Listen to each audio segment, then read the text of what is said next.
Bismillahirrahmanirrahim. Assalamualaikum warahmatullahi wabarakatuh. Alhamdulillahi rabbil alamin. Wassalatu wassalamu ala asyrafil anbiya'i wal mursalin wa ala alihi wa ashabihi ajma'in. Amma ba'du. Saudaraku, saudariku seiman yang semoga senantiasa dirahmati dan diberkahi oleh Allah Subhanahu wa ta'ala. Segala puji dan syukur hanyalah milik Allah, Rabb yang telah mengatur seluruh alam semesta ini. Mengapa? Karena berkat rahmat dan nikmat-nikmatnya lah, alhamdulillah alladzi bi ni'matihi tatimmus shalihat. Pada kesempatan yang berbahagia ini kita kembali dimudahkan oleh Allah Subhanahu wa ta'ala untuk bisa memanfaatkan sebagian waktu yang Allah Azza wa Jalla berikan kepada kita ini, salah satunya untuk mempelajari kaidah-kaidah ilmu bahasa Arab. Semoga Allah Subhanahu wa ta'ala menjadikan apa yang telah kita usahakan ataupun apa yang sedang akan kita usahakan berupa amal kebajikan kita, Allah jadikan sebagai amal ibadah yang diterima. Dan kita juga memohon kepada Allah Rabbul Alamin, semoga kita mendapatkan tambahan ilmu yang bermanfaat. Amin. Allahumma amin. Saudaraku, saudariku seiman yang semoga senantiasa dirahmati dan diberkahi oleh Allah Subhanahu wa ta'ala. Insyaallah kita pada kesempatan ini akan melanjutkan pembelajaran kita, yaitu mempelajari kitab Mukhtarat, ringkasan kaidah-kaidah bahasa Arab yang disusun oleh Al-Ustaz Aunur Rafiq bin Ghufran. Semoga Allah Subhanahu wa ta'ala senantiasa menjaga beliau, melindungi beliau, begitu pula keluarganya. Saudaraku, saudariku seiman yang semoga senantiasa Allah berkahi, Allah rahmati, kita akan masuk ke al-babul tsani, bab yang kedua. Di mana pada pertemuan ataupun kesempatan sebelumnya di bab yang pertama kita telah menyelesaikan pembahasan pengertian definisi tentang apa itu al-kalam, apa itu al-jumlah. Dan alhamdulillah juga kita telah menyelesaikan pembagian dari macam-macam kata yang ada di dalam bahasa Arab. Termasuk kita telah membahas tentang penanda-penanda isim. Alhamdulillah juga kita telah membahas tentang bentuk-bentuk fiil dan juga pembagian daripada huruf. Pada kesempatan ini kita akan masuk ke halaman yang ke-5, yaitu al-ismu min haitsu qawaidus sarfi. Bisa antum dan antunna lihat di halaman yang ke-5, yaitu isim ditinjau dari kaidah-kaidah ilmu sarf. Jadi kita fokus kepada pembahasan al-ismu, yaitu kata benda dan yang semisalnya, ditinjau dari kaidah-kaidah ilmu sharaf, yaitu ilmu tata bentuk perubahan kata dalam bahasa Arab. Maka disebutkan oleh penyusun di halaman ini kaidah sharaf, kaidah khusus pada pembentukan kata dan perubahannya, baik karena pengurangan ataupun karena penambahan huruf. Jadi ilmu sharaf seperti yang tadi telah disinggung di awal, yaitu ilmu yang mempelajari tata bentuk atau cara memproses kata dalam bahasa Arab. Nah, untuk membentuk, untuk memproses kata dalam bahasa Arab itu ya bisa dengan apa ya mengurangi huruf ya dari kata dasarnya ataupun dengan apa ya menambahkan ya huruf dari apa kata dasarnya. Ya. Ini dua hal yang harus kita perhatikan bersama ketika kita masuk ke dalam pembahasan apa ilmu sharaf, yaitu disiplin ilmu yang mempelajari ya proses pembentukan, proses perubahan ya satu kata ke kata yang lainnya, dan masing-masing kata tersebut ya memiliki makna, memiliki arti yang berbeda-beda. Ya. Imma dengan mengurangi ya huruf sebelumnya ataupun dengan apa menambahkan apa huruf sebelumnya. Insya Allah hal itu akan bisa kita ya dapati dengan baik dan benar ketika kita sudah masuk ke dalam ilmu tasrif, baik mentasrif ya memproses suatu kata ya terutama fi'il kata kerja dengan bentuk apa istilahi ataupun dengan bentuk lughawi. Kita akan dapati dua hal di atas, yaitu pengurangan ya huruf ataupun apa penambahan huruf. Kemudian dilanjutkan oleh penyusun, kebanyakan kata ya tersusun dari 3 huruf. Jadi kebanyakan kata dalam bahasa Arab ya kata dalam bahasa Arab meliputi apa isim kata benda ataupun apa ya fiil kata kerja ya tersusun dari apa 3 huruf. Ingat ya, kebanyakan kata dalam bahasa Arab dia tersusun dari apa dari 3 huruf. Lebih-lebih ketika kita fokus ke dalam pembahasan apa fiil, yaitu kata kerja. Kemudian ya diikutkan pada apa wazan atau pada apa pola ya seperti yang disebutkan oleh penyusun.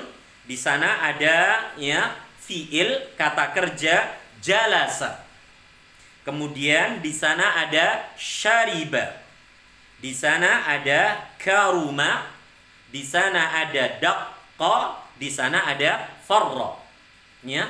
Kelima kata di atas adalah apa? Bentuk fiil, bentuk kata kerja.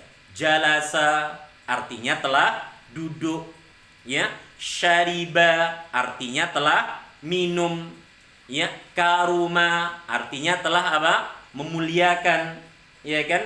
Daqqa artinya apa? Telah berdering ataupun telah mengetuk. Farra artinya apa? Telah berlari. Nah, kelima kata di atas, wahai saudaraku dan saudariku seiman, ya, adalah ya kata yang mengikuti apa? Wazan. Kata yang mengikuti apa? Pola. Dan pola ya dasar dalam kata bahasa Arab, terutama ilmu sharaf, ya, kata kerja, ya, tidak lepas dari huruf fa, huruf ain, dan huruf apa? Lam. Ya. Sehingga ketiga huruf di atas fa, ain, dan lam ya ditentukan harokatnya, ditentukan syakalnya, ya, imma dibaca fa'ala, fa'ala, ataupun dibaca apa? Fa'ila, ataupun dibaca apa? Fa'ula. Nah, untuk bisa mengetahui, ya, wahai saudaraku dan saudariku, ya, kapan kata kerja itu mengikuti apa? Pola-pola di atas, wazan-wazan di atas. Apakah kata kerja itu mengikuti pola fa'ala, ya? Apakah kata kerja itu mengikuti pola apa? Fa'ala. Ataukah kata kerja itu mengikuti pola fa'ila? Ataukah kata kerja itu mengikuti pola apa? Fa'ula. Ini sangat bergantung, ya, pada apa? Sumber bahasa itu sendiri.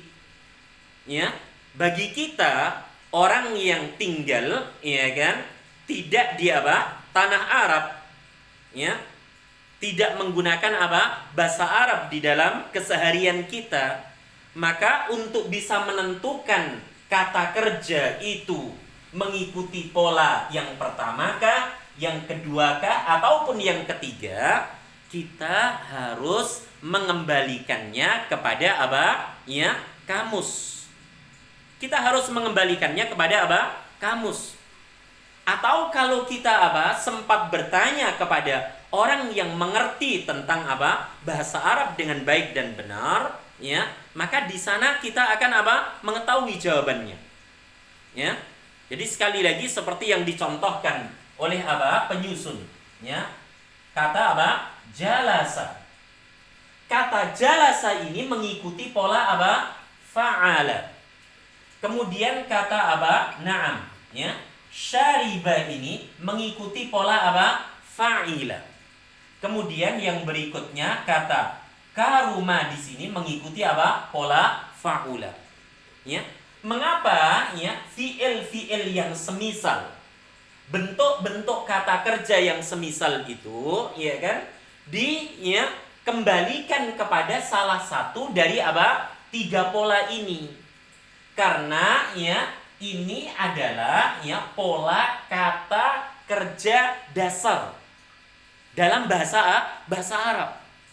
Ya, tidak ada yang keempatnya. Ya, untuk pembahasan apa? Kata kerja aktif. Yaitu apa? Fi'il ma'lum. Ya, yaitu apa? Fa'ala, fa'ila, dan yang terakhir apa? Fa'ula. Nah, huruf yang pertama ya dari wazan ini, pola ini diistilahkan di dalam ilmu sharaf dengan sebutan apa? Fa'ul fi'li. Apa? Fa'ul fi'li. Begitu pula dengan apa yang mengikuti polanya, seperti jalasa, syariba, karuma, dan yang semisal dengan kata-kata tersebut, maka huruf yang pertamanya disebut dengan apa? Istilah fa'ul fi'li. Kemudian huruf yang kedua dari wazan ini kita dapati apa? Huruf ain. Maka huruf ain ini, huruf yang kedua ini diistilahkan di dalam apa? Ilmu sharaf dengan sebutan apa? Ainul fi'li, atau huruf yang kedua. Maka jalasa, syariba, karuma, huruf yang kedua ada huruf lam, ada huruf ra, ada huruf ra, kita katakan dengan istilah apa? Ainul fi'li, huruf yang kedua. Kemudian kita perhatikan pada wazannya, pada polanya, huruf yang terakhir ada huruf lam. Maka huruf lam ini diistilahkan dengan apa? Huruf ya terakhir atau lamul fi'li. Maka didapati huruf sin, huruf ba, huruf mim, huruf yang terakhir dari apa? Kata kerja yang mengikuti pola, kita katakan sin, ba, dan mim ini juga disebut dengan apa? Lamul fi'li ataupun huruf yang terakhir. Maka ya, di sana ada 2 hal yang harus antum dan antunna ketahui bersama. Ada wazan dan ada mauzun. Jadi wazan itu artinya apa? Saudaraku, saudariku, ya, pola, ya. Waznun, ya, pola. Sedangkan yang kedua adalah apa? Mauzunun, ya, yang mengikuti apa? Pola. Jadi semua fiil, semua kata kerja yang apa? Ya, huruf-hurufnya mengikuti apa? Harokat apa? Wazan, harokat pola yang telah disebutkan, maka ya kata tersebut dikatakan apa? Mauzunun, ya, yaitu yang mengikuti pola. Nah, dan perlu kita ketahui pula seperti apa? Dakko, seperti apa? Farro, ya. Di sana ada kata apa? Na'am. Ya, dakko, mengetuk. Kemudian di sana ada kata apa? Farro, berlari. Di sana ada kata apa? Misalnya, ya, hajja, ya, berhaji, ya.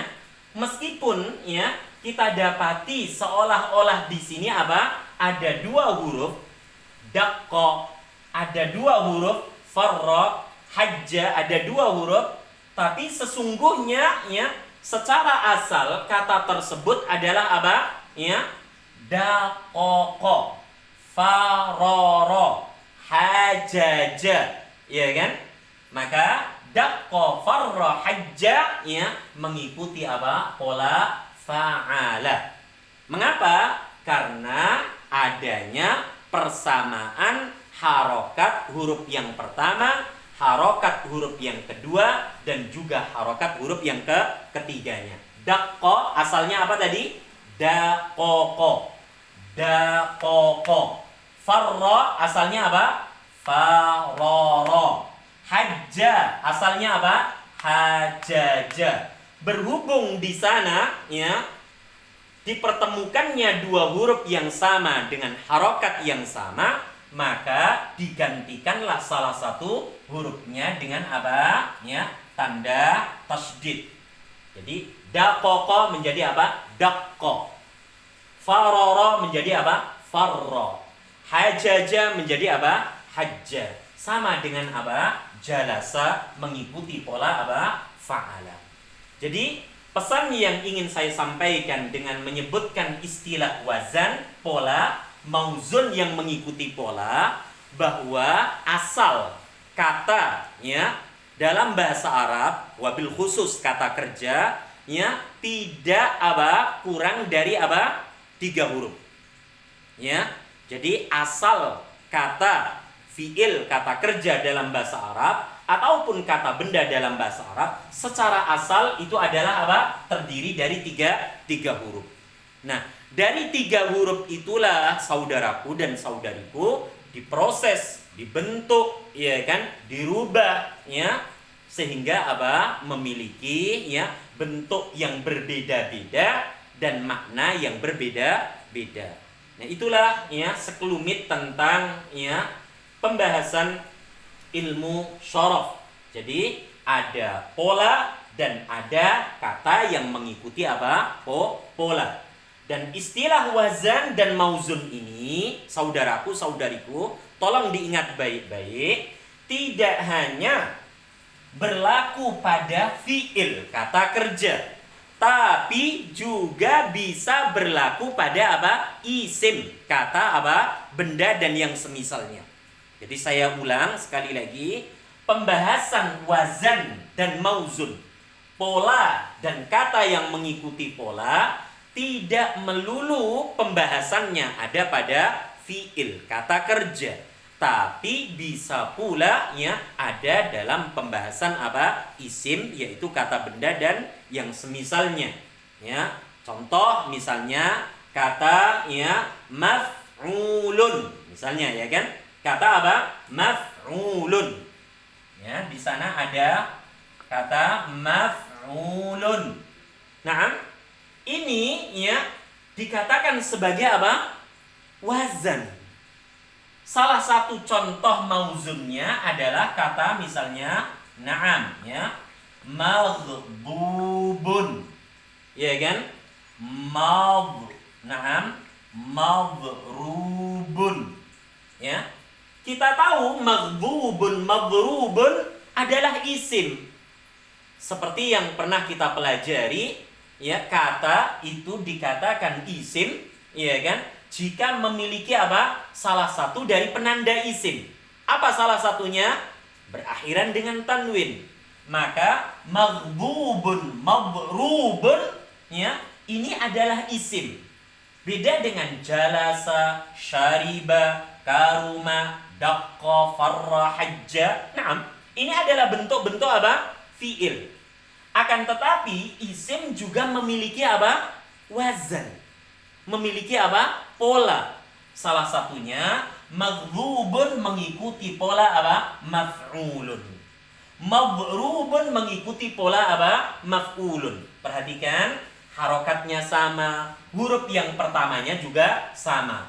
Maf'ulun, maghdubun, maghrubun. Begitu pula pola isim. Misalnya di sana ada pola apa? Fa'ilun. Apa? Fa'ilun. Ini wazan. Salah satu dari wazan apa? Isim. Ya.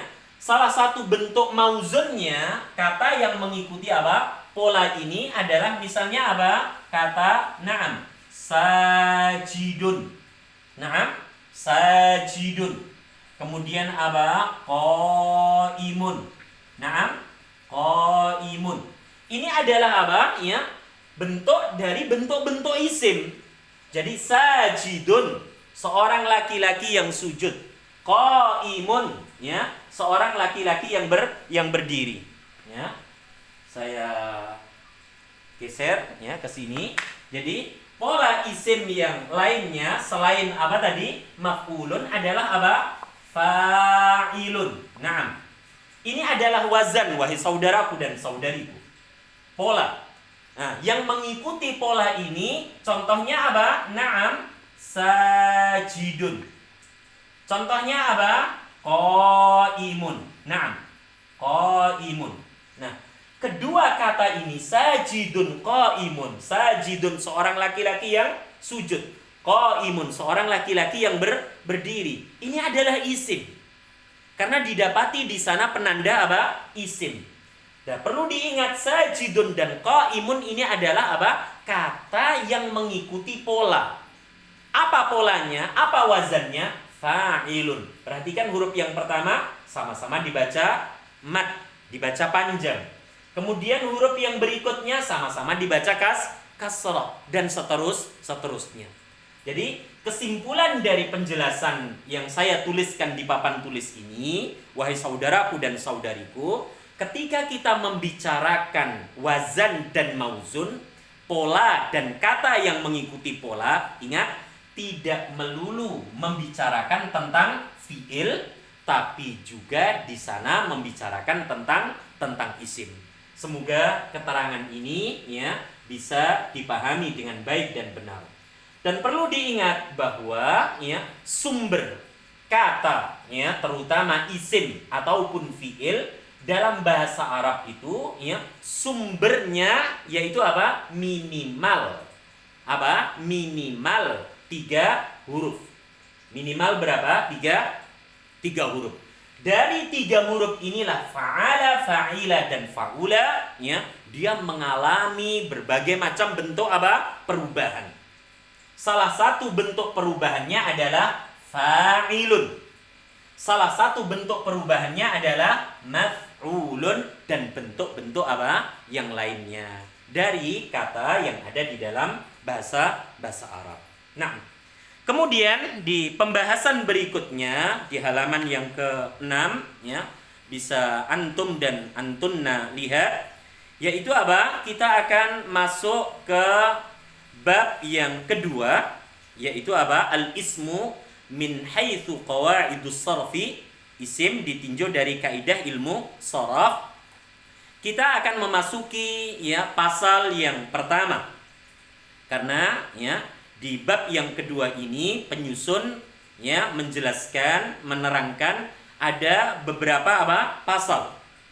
Pasal yang pertama al-faslul ula yaitu al-faslul awwalu al-ismu bin nadhari ila bunyatihi.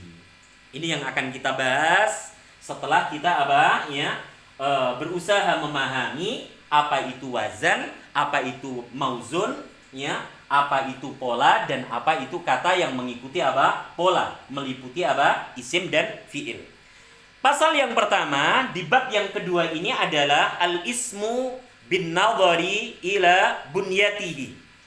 Yaitu isim ya ditinjau, dilihat ya dari apa? Bangunan bentuk huruf apa? Terakhirnya. Ya. Jadi kita akan membahas isim ya dilihat, ditinjau dari apa? Bangunan bentuk huruf apa? Terakhirnya. Nah, ini akan saya hapus. Dijelaskan di sana, wahai saudaraku dan saudariku seiman, al-ismu bin nadhar ila bunyatihi ya. Ada 4 apa? Pembahasan. Ada 4 bentuk. Ada 4 istilah. Yang pertama dijelaskan ya oleh beliau, isim ditinjau dari bangunan huruf terakhirnya ada 4. Yang pertama adalah ismun maksurun. Apa? Ismun maksurun. Jadi ini bentuk yang pertama. Ismun maksurun. Apa itu isim maksur? Jadi yang kita bahas pada kali ini adalah isim kita lihat dari apa? Ya, bangunan, bentuk huruf terakhirnya. Apa itu isim maksur?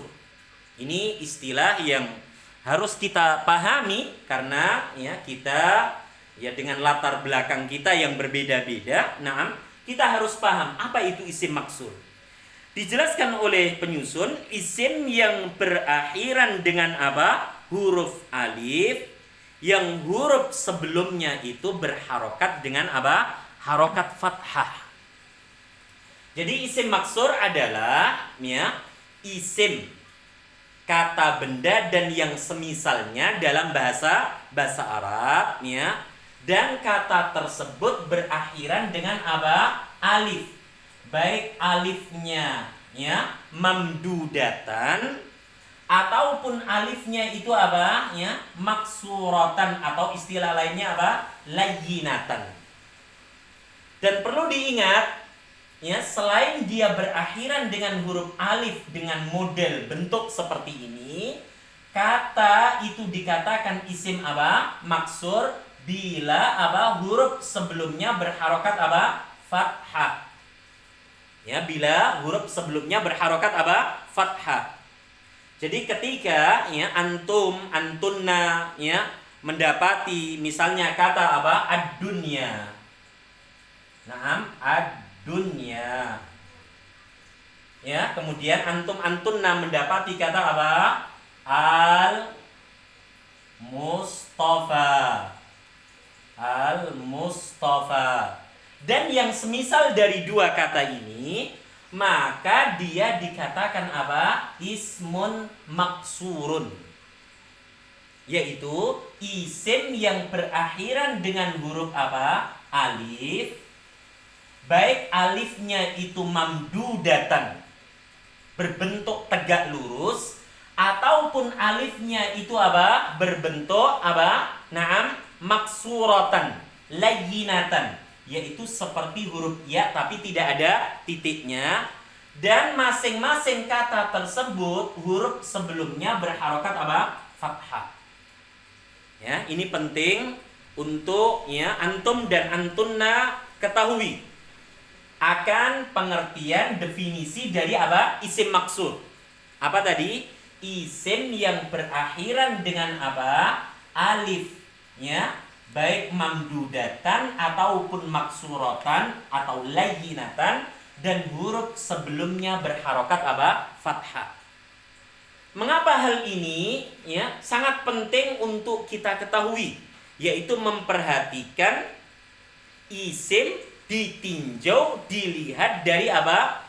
Huruf terakhirnya, bangunan bentuk huruf apa? Terakhirnya.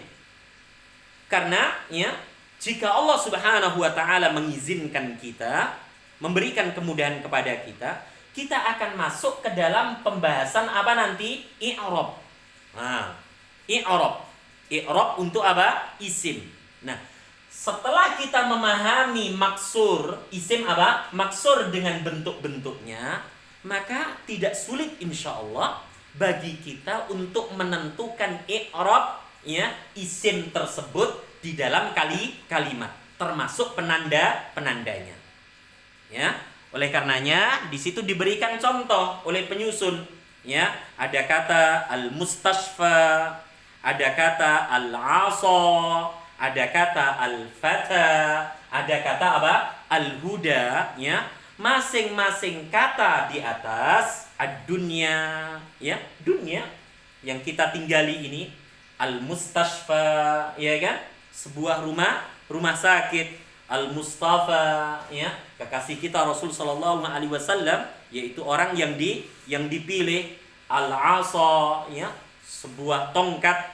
kemudian al-fata, ya, seorang pemuda, kemudian al-huda, suatu petunjuk. Ini dimasukkan ke dalam pembahasan apa? Isim maksur. Ya kan? Kapan? Kalau kita tinjau, kita lihat dari apa? Bangunan huruf terakhirnya. Kemudian yang kedua, saudaraku dan saudariku, di sana ada apa? Isim manqus. Ya, di sana ada isim manqusun.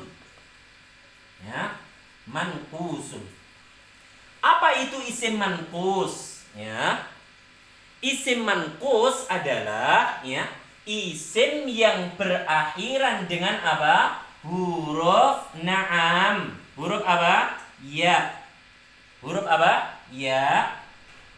Dan huruf sebelumnya berharokat kasrah. Ya. Atau di dalam buku yang lain disebutkan baik maksur ataupun manqus dengan tambahan apa? Lazimah. Ya, jadi isim manqus atau isim maksur adalah isim yang berakhiran, isim maksur, isim yang berakhiran dengan alif lazimah. Alif yang tetap, alif yang asal, ya kan? Dan huruf sebelumnya berharokat apa? Fathah. Baik alifnya seperti ini, mamdudatan ataupun maksuratan layyinatan. Begitu pula isim manqus. Isim manqus adalah isim yang berakhiran dengan apa? Ya lazimah. Huruf ya yang asal, huruf ya yang tetap.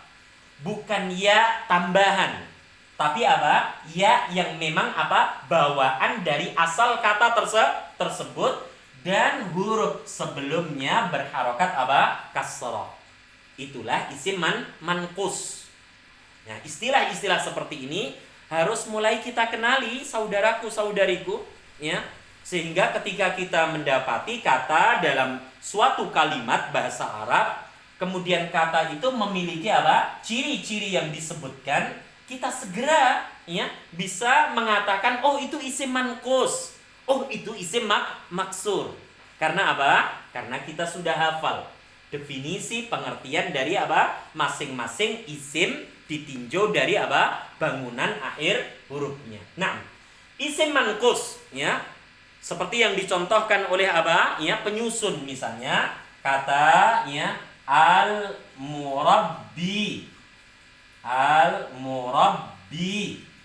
Nah, atau misalnya apa? Kata al-hadi. Nah, atau misalnya kata al-qadhi.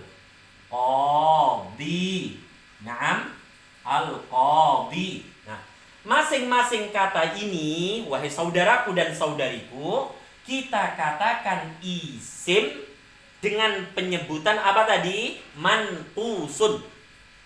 Mengapa manqus? Karena masing-masing isim ini semua berakhiran dengan huruf apa? Ya. Dan ya di sana adalah ya lazimah.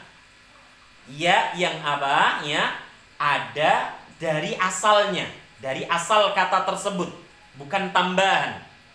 Dan huruf sebelumnya, ya, berharokat dengan harokat apa? Kasrah. Maka dari contoh kata pada maksur dan contoh kata pada manqus, kita akan bisa membedakan kalau kata-kata tersebut tidak diberikan harokat. Ya, kalau kata tersebut tidak diberikan apa? Harokat. Apakah dia maksur ataukah dia manqus? Tinggal kita lihat huruf yang terakhirnya, ya, seperti al-mustafa. Huruf yang terakhirnya apa? Alif. Sedangkan al-hadi, huruf yang terakhirnya apa? Ya. Maka al-mustafa tidak mungkin kita katakan dia isim manqus. Al-hadi tidak mungkin kita katakan dia isim maksur. Mengapa? Karena maksur berakhiran dengan alif, sedangkan manqus berakhiran dengan apa? Huruf ya. Dan sebelum masing-masing huruf ya memiliki ciri harokat yang apa? Sudah ditentukan. Maksur sebelumnya fathah, mankus sebelumnya apa? Kasrah. Yaitu sebelum huruf terakhirnya. Nah, kemudian yang ketiga, wahai saudaraku dan saudariku, di sana ya sebelum kita masuk ke pembahasan yang ketiga, ya ada contoh al-murabbi ar-ra'i, ya al-murabbi seorang apa? Pembimbing, ar-ra'i seorang pengembala, al-musalli seorang yang apa? Melaksanakan salat, ad-da'i seorang penyeru, al-qadhi seorang apa? Hakim, al-hadi seorang penunjuk jalan, ya kan? Atau pembimbing. Di sana diberikan catatan oleh penyusun, ya. Apabila ya masing-masing alif lam ini apa? Ya, ditiadakan, dihilangkan, ya. Dan huruf terakhir tidak berharokat apa? Fathah, maka huruf ya-nya juga dihilangkan. Nah, ini catatan penting ini, ya. Poin penting yang harus ya antum dan antunna ketahui bersama. Jadi ketika alif lam di sini ya dihilangkan, ditiadakan, ya kan? Dan apa? Tidak diberikan harokat apa? Fathah, ya. Maka secara otomatis ya-nya pun harus apa? Dihilangkan.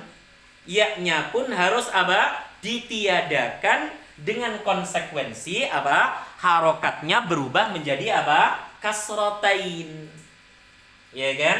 Maka al-murabbi menjadi apa? Murabbin. Naam, murabbin. Naam. Al-hadi menjadi apa? Hadin. Al-qadhi menjadi apa? Qadin. Naam, begitu pula seterusnya. Ya, karena apa? Di sana ada catatan, bila alif lam itu ditiadakan dan kata tersebut tidak diberikan harokat apa? Fathah, maka secara otomatis ya yang lazimah ini, ya yang tetap ini harus ikut dihilangkan. Nah, ketika ya sudah dihilangkan, maka huruf yang terakhirnya berarti ba, berarti dal, berarti huruf do, maka harus diberi harokat apa? Kasrotain. Jadi al-murabbi menjadi apa? Murabbin. Al-hadi menjadi apa? Hadin. Al-qadhi menjadi apa? Qadin. Dan seterusnya, ya, dan seterusnya. Nah, itu ya penjelasan penting dari apa? Isim manqus. Jadi ketika isim manqus itu keberadaan alif lamnya ini masih ditetapkan, maka nampak jelas. Nampak jelas wahai saudaraku dan saudariku huruf ya-nya. Tapi ketika apa? Alif lamnya ini apa? Ditiadakan, maka ya konsekuensinya ya-nya juga harus dihilangkan dan harokat huruf terakhirnya harus apa? Kasrotain. Maka kalau misalnya kita dapati ar-ra'i berarti apa? Ra'in. Naam, al-musalli, musallin, ad-da'i, da'in, al-hadi, hadin, dan seterusnya, ya. Dan secara asal murabbin, hadin, qadin masih masuk ke dalam pembahasan apa? Isim manqus. Isim apa? Manqus. Dia berbentuk seperti ini, yaitu apa? Ditiadakannya alif lam, ditiadakannya huruf ya, berubahnya apa? Menjadi harokat kasroten karena proses pembentukan kata dalam bahasa Arab dengan kebutuhan tertentu. Nah, kemudian yang ketiga, wahai saudaraku dan saudariku seiman, isim ditinjau dari apa? Ya, bangunan bentuk akhirnya adalah isim mamdud, ya, ismun mamdudun. Ya, ini yang ketiga, yaitu apa? Ismun mamdudun. Ya. Apa itu isim mamdud? Jadi isim mamdud dijelaskan oleh penyusun, yaitu isim yang berakhiran dengan huruf apa? Hamzah. Yang sebelumnya adalah huruf apa? Ya, huruf alif. Jadi ketika saudaraku, saudariku mendapati apa? Isim kata dalam bahasa Arab, kata tersebut berakhiran dengan apa? Naam, huruf seperti ini. Ya kan? Adanya alif mamdudah, alif yang ditulis tegak, dan sesudahnya ada huruf apa? Hamzah. Maka dipastikan istilah penyebutannya, kalau isim itu ditinjau dari apa? Bangunan akhirnya, dia diistilahkan dengan isim apa? Mamdud. Dengan isim apa? Mamdud. Seperti kata misalnya apa? Ya, sofra misalnya. Nah, sofra. Seperti kata misalnya apa? As-sama. As-sama. Seperti kata misalnya apa? Khabara. Naam, ya. Khabara. Ya, khabara'u atau as-sama'u dan seterusnya. Masing-masing kata yang saya tuliskan ini, sofra'u, as-sama'u, khabara'u dan seterusnya, seperti yang antum dan antunna lihat, masing-masing berakhiran dengan huruf alif mamdudah. Jadi isim mamdud artinya adalah isim yang berakhiran dengan alif yang ditulis apa? Tegak lurus, dan sesudahnya ada huruf apa? Hamzah. Safra'u, as-sama'u, khabra'u. Masing-masing ada huruf alif yang ditulis dengan apa? Tegak lurus, dan sesudahnya ada huruf apa? Hamzah. Nah, ketika antum-antunna ya diminta untuk apa? Ya, menentukan apa nama dari isim tersebut. Ketika isim tersebut ditinjau dari apa? Susunan, bangunan, bentuk huruf terakhirnya, maka kita tidak boleh menjawab sofra, as-sama, khadra dengan sebutan maksur ataupun dengan sebutan apa? Mankus. Katakan dia adalah apa? Salah satu contoh dari isim mamdud.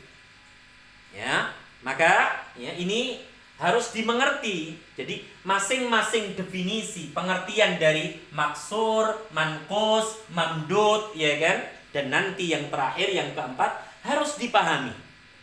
Bukan sekedar kita memahami definisi dari maksur, mankus, dan mamdud, tapi kita harus apa? Mengenal contohnya.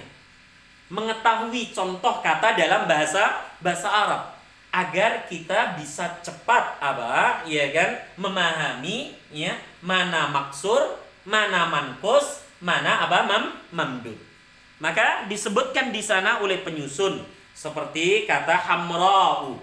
Ya, hamra yaitu apa? Warna merah. Ya, untuk jenis apa? Muannas, perempuan.